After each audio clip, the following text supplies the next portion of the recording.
My New Life in Equestria by MaxBeezy, Chapter 16.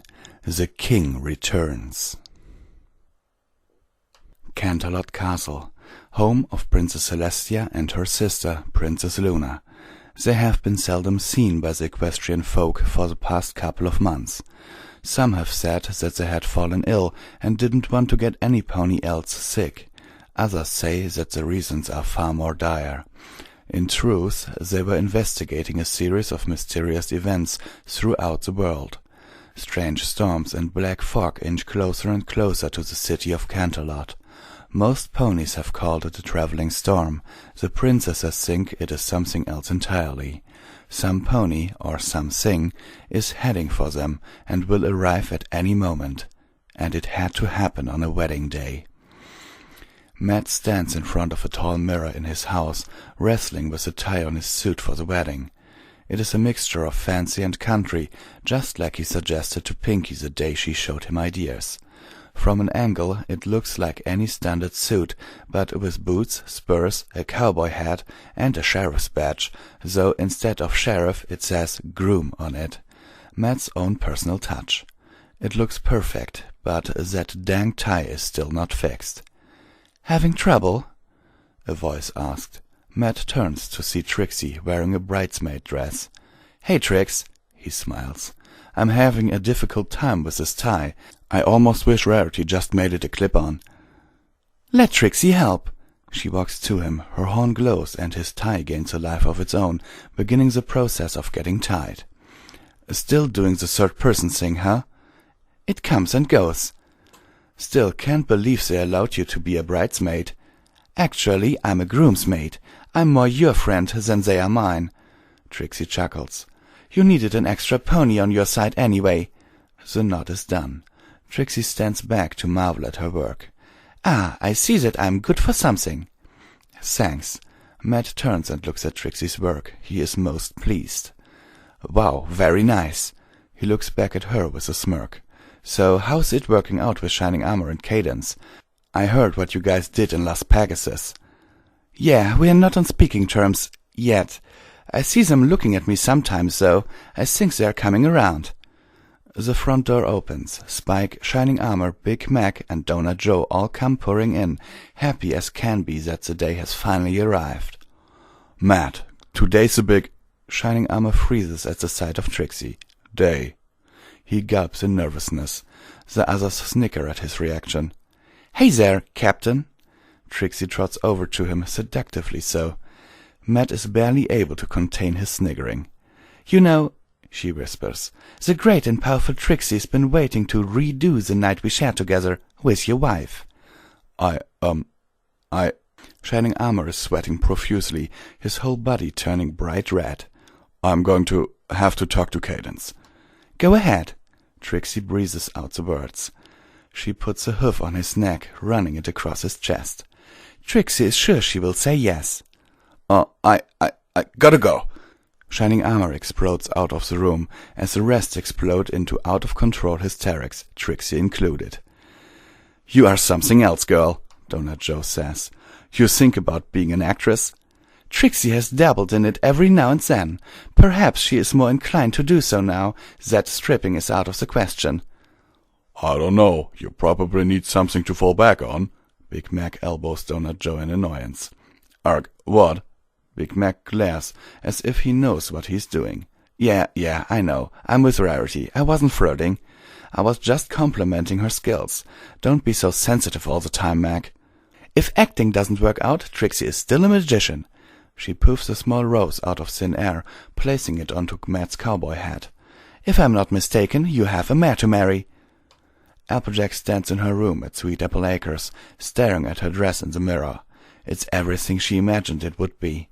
Rarity even put in a veil to fit with her classic hat. There is nothing about the dress that isn't perfect to her. The barn next door has been transformed into a makeshift chapel, thanks to the combined efforts of Pinky, Big Mac, and a few others helping hooves around town. The stage is set for a dream wedding. However, the bride is currently shaking in her boots. "I can't breathe," she says. "I'm so nervous." Twilight and the others, including Princess Cadance, stand in the room with her, wearing lovely bridesmaid dresses. The lavender-colored bookworm walks over to her cow-pony friend, placing a hoof on her back, trying to get her to calm down. "Just be calm, AJ. You'll be fine." "How can I be calm? I'm getting married today. Oh, sweet Celestia, I can't think straight. What if I mess up the vows? What if I trip and fall? Goodness, I think I forgot my husband's name. Oh, wait, it's Matt. Phew." A pause. It's not working. "I'm still panicking." Rarity grabs Applejack by the shoulders and shakes her around. "Snap out of it, Applejack. You need to take a series of breaths and stop being so panicky. It's very unladylike." "Okay." She takes a deep breath. "Okay, I'll try." Slowly she breathes in and out, attempting to calm down from her gargantuan panic attack. She averts her eyes to Princess Cadance, some pony who has gone through something like this. "Was it like this on your wedding day?" "Considering that I spent most of it in a dark crystal cave? No." "Then again, maybe not." "I mean before that?" "Well, before that I was a nervous wreck. I couldn't find the right dress, the catering was all wrong, and—" She sees that what she is saying isn't helping one bit. "Oops." All right. Applejack thinks of something else. "Tell me, what it was like walking down the aisle." "That's easy." Cadance looks up, having a mini flashback to the magical moment in time, her voice becoming more dreamlike as she talks. "Walking down that aisle was a moment I would never forget. Even after all the craziness of that day, I was still nervous. But then I looked into Shining Armor's eyes, and everything just disappeared. The nervousness, the thought of chrysalis. All I could think about at that point in time was Shining Armor. Just by looking at him, I knew everything was going to be all right, and that I was going to spend the rest of my life with my special sun pony." Shining Armor bursts into the room, face still bright red, still sweating profusely. "Cadance, we have to talk." "No, Shining Armor, we are not sleeping with Trixie again." "Come on." He begs and whines like a spoiled foal. "No." "Darn it." He slams the door, galloping off in disappointment. "How is that going, by the way?" Applejack asks her. "Ugh, of all the things he ended up remembering about Las Pegasus, it's what we did with Trixie. I can't believe you allowed her to be on Matt's side of the altar after what he told you about her." "Oh, don't be like that, Cadance. They're friends." "Friends don't give each other lap dances." "Shoot, Cadance, it was all in good fun." Applejack chuckles. "She was just doing her job, and it didn't mean nothing. Besides, he needed an extra pony on his side." "Really, AJ?" Cadance shakes her head. "You're far too trusting." "You just don't know Matt as well as I do." Applejack turns back to the mirror, inspecting the dress. Still perfect. "How do I look, girls?" They all look at her, calculating their thoughts into one definite opinion. "You look ready," Twilight concludes. The rest nod in agreement. "Okay, let's do this. The guest will be arriving soon, so we better get to it." Princess Celestia paces through her study, working on some kind of mysterious project hidden away in a small metal box. She has been working on this for the past couple of months, a wedding present for the bride and groom. The door opens and Luna walks in, impatient with her sister's busy work. "Dear sister," Luna says sternly, "we are going to be late for the wedding." "I'm sorry, Luna, but I want to have this done before we leave." "It's going to have to wait. The wedding is going to start in an hour." Celestia sighs with frustration. Even with all the time she has spent on this gift, it wasn't going to be ready in time. She closes up the box, disappointed with herself. "Okay, sister, we can go." The two royal sisters walk to the courtyard, wearing the best southern attire they can muster. They knew exactly what kind of wedding they were going into, and the usual royal jewels and crowns weren't going to cut it. Before they could step into their chariot, an odd wind blows past them. It feels like a storm is coming. "Strange," Luna remarked. "A storm had not been scheduled for today." "You're right. It's supposed to be next week. What in Equestria is—" A thunder crack nearly deafens their ears as a lightning strike pierces Canterlot Castle like it was made of paper. The princess's eyes widen as they see massive black clouds looming over the castle. An all-too-familiar feel rushes over both of them. "Luna, get the unicorn guards. Make a protective bubble over the castle." Luna nods, taking off back inside. Luna looks back up at the ominous cloud. "So, you have returned." The clouds expand, making their way over sweet apple acres. The skies are darkening, and every pony in the vicinity has taken notice. Applejack and the others scurry outside as the winds pick up, their dresses flowing aimlessly at the strong breeze. "What in the hay's gone on?" Applejack wonders. "There's not supposed to be a storm today," Rainbow Dash says. "I would know." The crowds rumble, a sinister noise protrudes from them.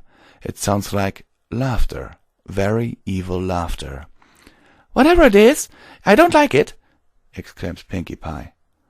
"So," a scary but familiar voice says, "I have found you. Good." Smash! The center of the storm builds and zooms right onto the ground, creating a small crater in its wake. The ponies stand back in shock and fright at this diabolical evil. Slowly the smoke and fog from the impact dissipates, and the ponies can make out a long figure in the center of the crater. He is dark gray, wearing silver armor, green eyes, a black flowing mane, and a red horn. The eyes go wide. They know who stands before them. Some pony who should have been destroyed long ago. "King Sombra!" Cadence yells in surprise. "We destroyed you!" The king laughs at her incorrect assessment. Lightning strikes behind him, silhouetting his threatening dark figure, lighting his dark green eyes. He looks at his prey like a predator, licking his chops, savoring the meal to come. He has waited for this day for years, and now it has finally come, the day where he takes his vengeance upon those who tried to destroy him. "Ha!" the king guffaws. "Did you really think blowing me into bits was going to stop me?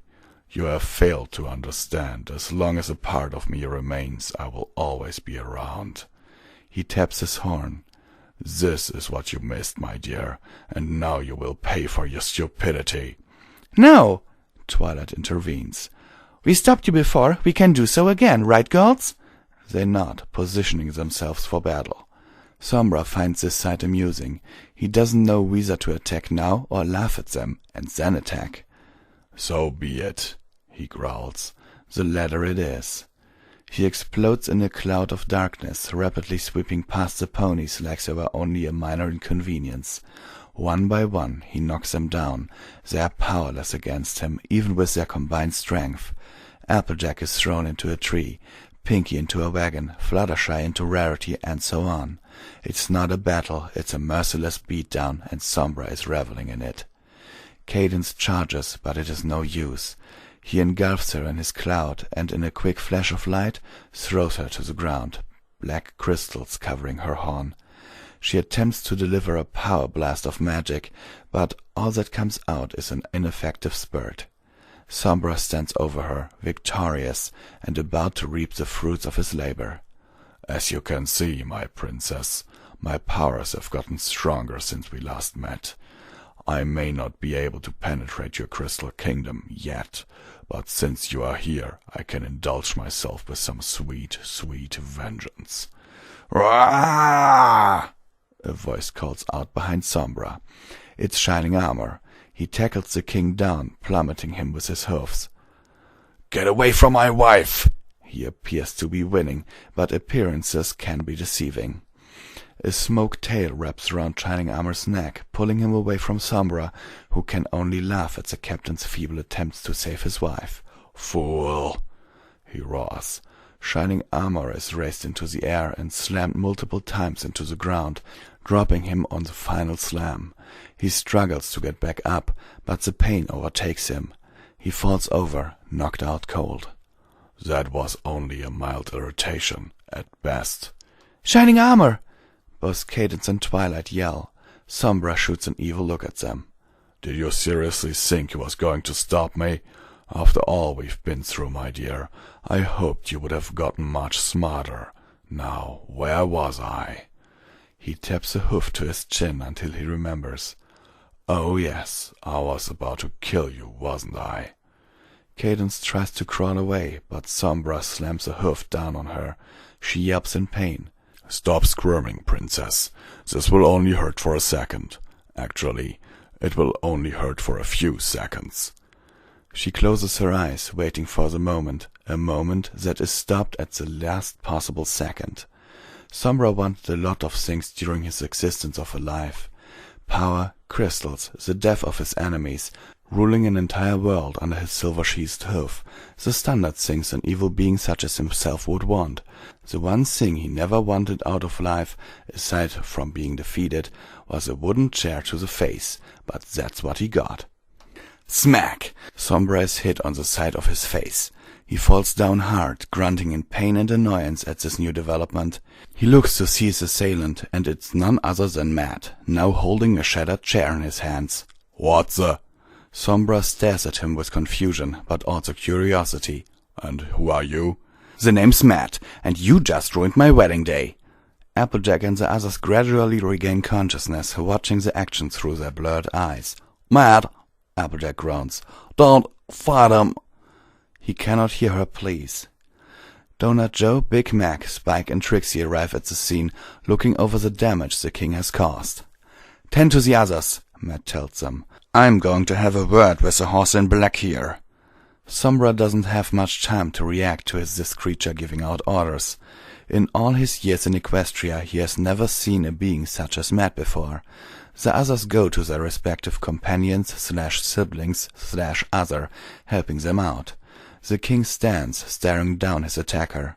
He examines nearly every inch of him, watching his stance and movements. He is almost repulsed by his appearance, but the other side of him remains interested in what this thing is. "And what, pray tell, is a Matt?" The king snarls out of the question with disdain. "I am a human, the only one here, so you're forgiven if you haven't seen anything like me before." "You hit me. Do you not fear me?" "Actually, I'm more pissed off than anything. So what's going to be, giant smoke monster? You're going to leave, or I am going to have to get another chair?" "Huh." Sombra chuckles at this man's bravery. "You are truly an interesting one. I think I'll have fun killing you." Matt charges at the king with all his might. A burst of black cloud shoots out of the king's side and grabs Matt like a clenched hand. He cannot move, the grip is too tight. He can barely even breathe. Sombra floats over to him, looking over every inch of him, watching him squirm like a mouse being squeezed by a snake. He laughs with delight. "You do not show fear, but I bet you hide it well, human. What is it are you truly afraid of?" His eyes glow a bright green as a beam shoots into Matt's forehead. His eyes become green as he pauses, frozen by time. Within the depths of Matt's mind, he stands alone in the wide void. All that is around him is utter brightness. He is still wearing his normal clothes, but everything about where he is off. "Where am I?" "We're in your mind." Sombra materializes beside him. "Do not worry, I cannot physically hurt you here. Outside is a different story." "What are you doing to me?" "I'm here to find what you fear most." "Get out of my head!" Matt violently shakes his head around, but Sombra refuses to leave his mind. "No, this is always the fun part." A scene appears in an instant, showing Applejack sitting in the middle of a field, beckoning Matt to come over to her. The king looks over at Matt's smiling face, the truth clicking in his mind. Sombra chortles in response to this romantic setting. "Oh my, how precious. The human has fallen for a pony. Tell me, is this a mare that you are marrying?" He laughs some more. "She looks much better in the tree I threw her in."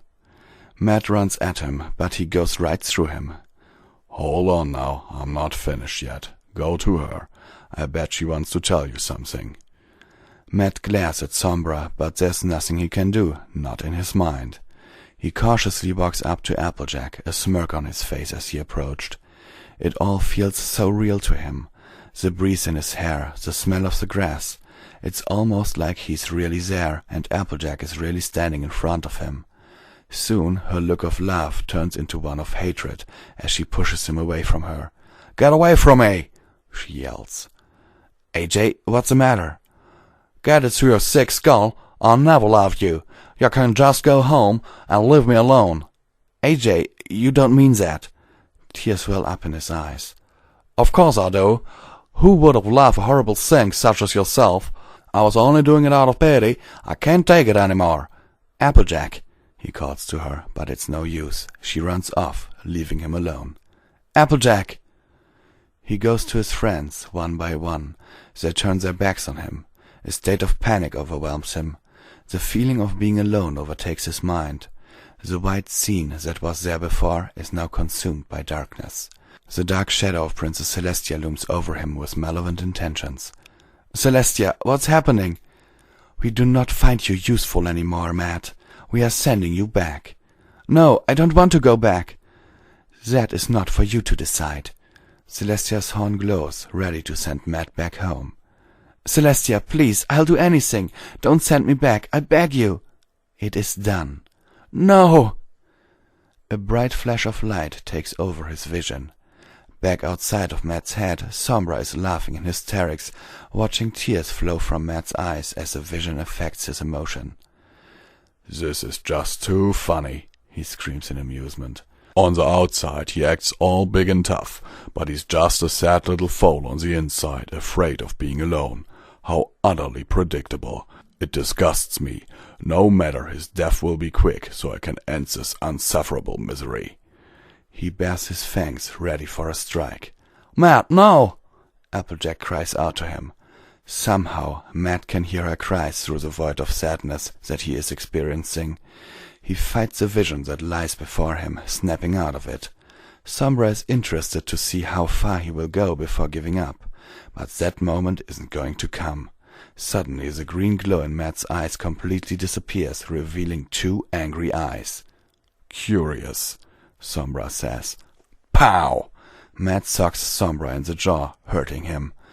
Before he can give out another, Sombra grabs him by the arm, lifting him into the air.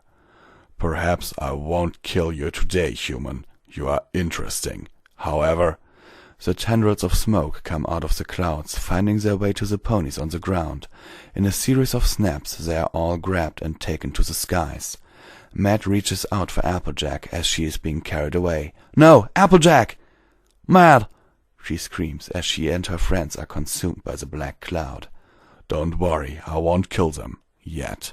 As long as the princesses give me what I want, I will let them go. No harm, no foul. If they don't, well, I will take my time killing them. I'll have my fun, and then I will take their lives slowly and painfully. You harm them, I kill you. Do you hear me, you piece of shit? I will kill you! The rage in Matt's eyes makes the king giddy in anticipation. Oh, I just cannot wait to see you again. Ta-ta! He raises Matt in the air even higher, and in a quick and abrupt motion throws him into the barn. He crashes through, landing in a pile of hay, but it's not enough to prevent him from falling into unconsciousness. Applejack! Was all he could say before blacking out. An hour passes, the storm continues to be as strong as ever. Before more time could be wasted, a familiar figure lands on the ground. Her whole hooves scratch at the surface of the crater Sombra made. She sniffs the ground, sensing his presence. Queen Chrysalis knows of this king. There's a strong essence of magic in the ground. He must have landed here, but why? She looks to her loyal subjects. Search the area. Find any pony still alive. They nod and search the premises. Why did you come here, Sombra? My queen, a changeling calls out from inside the barn. We found someone. Someone? Chrysalis rushes inside, noticing the place has been decorated to be some kind of wedding chapel. That question would have to wait as she spots the writhing body of Matt on the pile of hay. Matt? She says. It has been a while since their meeting months ago. She kneels down and presses on his shoulder. His eyes snap open, groaning in pain, holding onto his shoulder. He looks to the queen and instantly recognizes her. Chrysalis, what are you doing here? I could ask you the same thing. Matt gets up, an extra struggle for him due to the pain in his arm. Chrysalis takes notice. Are you injured? I think my arm is dislocated. He is interrupted by the sudden magic from Chrysalis's horn. His arm is lifted with a quick pop. He is better-ish. He holds his shoulder for a very different reason now. Ow! He shouts. A little warning next time, okay, Chrysalis? No time for warnings. What happened here? I don't know. Some smoke stallion came out of the skies. He took His memory comes back. Applejack! He runs past the Queen, looking to the skies, remembering what had happened to her and the others. Looking on the ground, he spots her veiled head. It must have fallen off of her when she was being taken away. The stallion you speak of is King Sombra. He is a dark and powerful warlord. He kneels down, picking up the head, holding gently, turning it over to see a lock of Applejack's hair inside. He picks it out, staring at it. "Where did he take them?" Matt asks. "I do not know. We only just arrived." He stares at the locks with sadness, and then anger. Quickly he folds the head in half and puts it in his pocket, turning back to the Queen. "We have to go to the princesses." "What? We?" Chrysalis steps back. No. The princesses and I didn't leave off on the best of circumstances. You have to take me to them. You can fly. We'll be there before you know it. If you think I'm going to let you ride me, call it payback. This is different, and don't mention that in front of my subjects." They look over to see the changelings snickering with amusement. "Look, this smoke guy took my friends and my wife. I have to know if there's some way to save them, please." His eyes tear at the thought of losing his friends, but most of all, the thought of losing Applejack. Chrysalis rolls her eyes. As heartless as changelings seem to be, they are anything but. "Sometimes I hate having emotions, but you're still not going to ride me. Subjects?" The changelings stand at attention. "Take the human. We're going to Canterlot." In a matter of minutes, the changelings, with Matt being carried by their teeth, arrive outside of the magical bubble surrounding Canterlot Castle. Chrysalis commands her army to stand back, which they do so with no arguments. They let go of Matt, leaving a couple garish holes in his suit. He's not too happy about that, but there are more important things at stake than the condition of his attire. The Queen and the human walk towards the bubble, neither knowing what to expect. "So, who is the lucky mare?" "Applejack." "Applejack? Huh. Never knew cow ponies were your thing." "Neither did I." "Halt!" A guard from the inside of the bubble shouts. "What are you doing here, changeling?" "We are here to see the princesses. Let us pass." "Like Tartarus, I will. Go back to where you came from, beast." "Oh, come now." She leans down, batting her eyelashes at the guard. "Certainly there's something I can do to let you open that bubble just a teensy-weensy little bit." Before anything could come of her attempts at seduction, the now sweating guard, Princess Celestia and Luna, land in front of Chrysalis and Matt. The two princesses look at them both, surprised to see one, but not the other. "Queen Chrysalis," Celestia smirked. "I wondered when you would show your face again. Were you trying to seduce my guard again?" "Yeah, and I would have gotten away with it too, if it weren't for your meddling self." "Let them in," Celestia commands. But princess..." "Now!" A section of the bubble opens, allowing passage for Matt and Chrysalis. The Queen continues to have a stare-down with Celestia, years of history running through their thoughts. "If we didn't share a common foe, I would have you locked away in the dungeon." "You would like that, wouldn't you, Celestia? Seeing me tied in chains, you'd be able to come visit me every day, just like old times." Matt looks back and forth between the princess and the Queen. He's trying to figure out whether they are going to fight or make out. He shakes his head rapidly, effectively taking any thoughts from his head. "Okay, stop!" he shouts. The two are broken from the stare-down and look down at the yelling human. "This is all very interesting, but can you please tell me what is out there?" "Yes, of course." Celestia looks back at Chrysalis. "We'll talk about this later." "I'm sure we will." "Follow me." They are led into the throne room of the castle. Of all the rooms Matt has been to, this was the most beautiful. It was a massive place, with glass murals of the ponies taking on the evils of the world. He was so caught up with the design and architecture, he almost missed out on Celestia's little story time. "Chrysalis is already aware of King Sombra, but you deserve to know about him as well, Matt." "A stallion made of pure evil, right?" "Yes. He was a unicorn with a heart as black as night. He attempted to rule over the Crystal Empire, but he was overpowered and banished to the icy north. Unfortunately, he put a curse on the Empire, sealing it from pony eyes for 1,000 years. The Empire eventually returned, but so did he. With the help of Cadence, along with Twilight and her friends, Sombra was destroyed, never to be seen again, or so we thought." Celestia looks up at the mural. Matt looks up and notices at the center of the mural is Spike holding up a crystal heart. Why is Spike on there? He helped out too. Celestia brushes that fact over. However, a piece of him must have survived in the blast, and he has returned. What happened out there, Matt? He ambushed Twilight and the others. I tried to stop him, but he was strong. Like he could control the dark clouds that surrounded him, able to make it take physical form. Then he has regained his powers, Chrysalis concludes. He knocked out Shining Armor and disabled Cadence's powers. He went through every pony like they were nothing. I hadn't seen anything like it in all my time here. We hoped that you never would, Celestia said. What did he say to you when you encountered him? He told me that he will return our friends if you give him what he wants. Celestia pauses. She has a good idea of what Sombra wants. She hides her true emotion of terror on her face. What was he talking about? I wish I knew. She lies. Oh, I believe you do, Princess. Sombra's voice echoes through the room. Suddenly the beautiful murals shatter into millions of pieces, every pony dodging the charts as a black smoke pours inside the room. Every pony and Matt stand back, avoiding stepping on any rogue shards of painted glass. The smoke billows about the room, flowing every which way, before forming into the center, whereas slowly transforming into a physical being that is Sombra. Once his physical form is complete, he looks upon the mixed emotions of fright and anger from the ponies and men that are looking at him. The evil king smiles with glee, the light reflecting on his perfectly sizzled fangs. You really need better security. Your guards were so easy to dispatch, your shield so simple to destroy. Frankly, Princess, I'm insulted that you think so low of me. Sombra! Luna glares at him with hatred. Luna, is that you? He can hardly recognize her. My goodness, look at you. You have truly grown into a fine young mare, as young as 2,000 years can be. Perhaps when this is all over, you can be my personal mistress. I would never join you. She shoots him an angered look.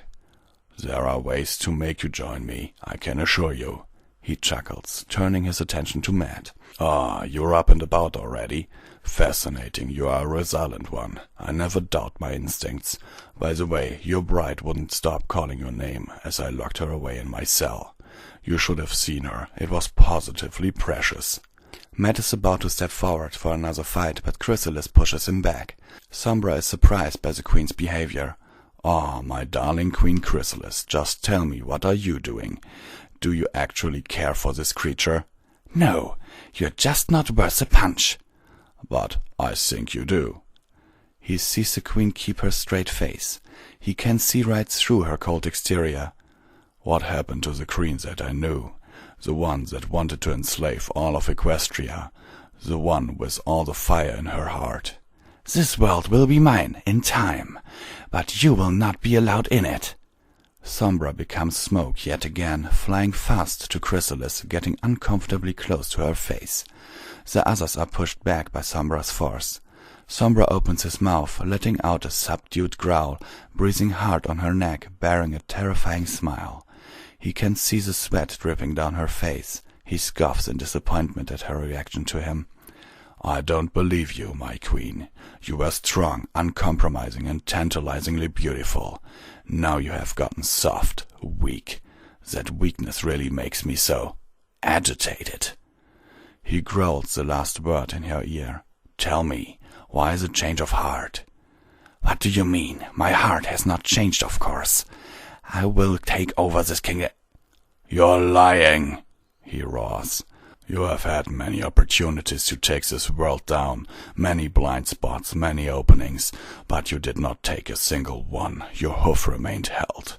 Back when I once knew you, your army could take down entire cities with a single command. Yet here you are, standing before me, pathetic and weak.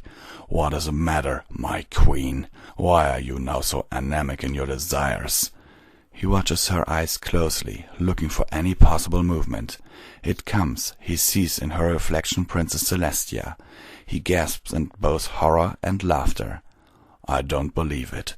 The changeling queen has fallen for the princess. He laughs in her face as a tear rolls down her cheek. Celestia looks upon the queen with a look of shock and surprise. Chrysalis? Celestia says in disbelief. Princess! Chrysalis softly mutters. With another growl, Sombra, using his smoke, wraps the tail around her neck, squeezing it, choking her. I should force the life out of you for your ineptitude. Stop! Shouts Celestia. Let her go, Sombra. His grip gets tighter. Any further and he would break her neck. Let her go! Reluctantly, he lets go of her, shooting his attention to the princess. Chrysalis falls to the floor, gasping for air. Matt goes to her side, helping her. Sombra glides to Celestia, wrapping his smoky self around her. Celestia, Celestia, what am I going to do with you? So pretty, so flawless, so intoxicating. He watches the princess shudder at his words. He puts a hoof onto her hip, caressing it with an eerie amount of affection. You know, if no one was around, I wouldn't hesitate to take you here right now. His slimy tongue slithers out of his mouth, licking Celestia's face and neck.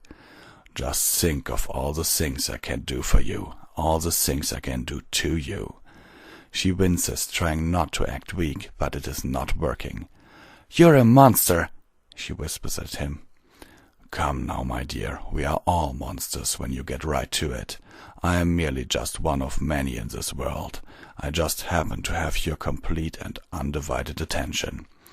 Just tell us why you are here. Ah, yes, of course. Where are my manners? He floats away from the group, landing at a safe distance. We are not here to talk about me. Actually, we are here to talk about me. He laughs. As you well know, I am held off from taking over my true prize, the Crystal Kingdom, no matter how much power I have amassed since my untimely near destruction. I still cannot break that blasted shield, but I know what can. The elements of harmony, Luna figures out. Very good, extra points for you, he grins. The elements are what I need to break through the barrier. Give them to me, and I will let your precious ponies go. And what do you plan to do once you have the elements? Asks Luna. Isn't it obvious? I will break the barrier protecting the Crystal Kingdom, and rule as I once did, with an iron hoof. He looks down at his armored hoof. Well, silver hoof, but you get the idea. You can't forget it, Sombra. The elements stay with us. Celestia stands with defiance. You are willing to sacrifice your loyal subjects for some meaningless pieces of jewelry? I am sure they would love to hear that. They will die before giving you what you want. Princess, Matt yells to her. Silence! She glares at him. Sombra looks at the beings before him, about to unleash a storm of rage upon them. But the king holds back any potential attack. Instead, he lets out a chuckle before walking towards them at a slow and steady pace, the air of intimidation still running high in his attitude. That's the way it goes, huh? You are as stubborn as you ever were. Fine, be that way. I'll tell you what will happen if you don't give them to me. I will take your precious ponies, and I will do things to them that will make your stomach churn. It will be slow, it will be painful, and I will continue to do it until they beg me for a quick death, which I will gladly give them after doing it over and over and over again, until there's nothing left but blood and mush.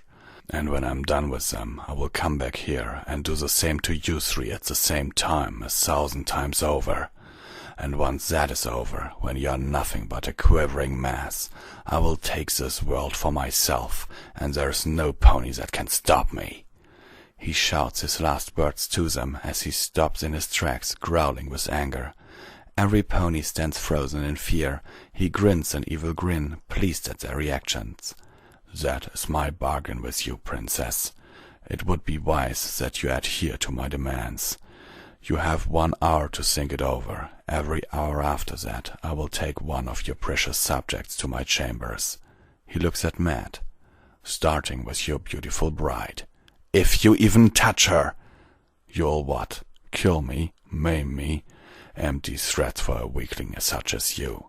You come to me, and I will give you a glorious death right in front of your beloved, and then I'll do as I please with her. He flashes a friendly smile. Ta-ta. He dissipates into smoke and flies off into the stormy skies.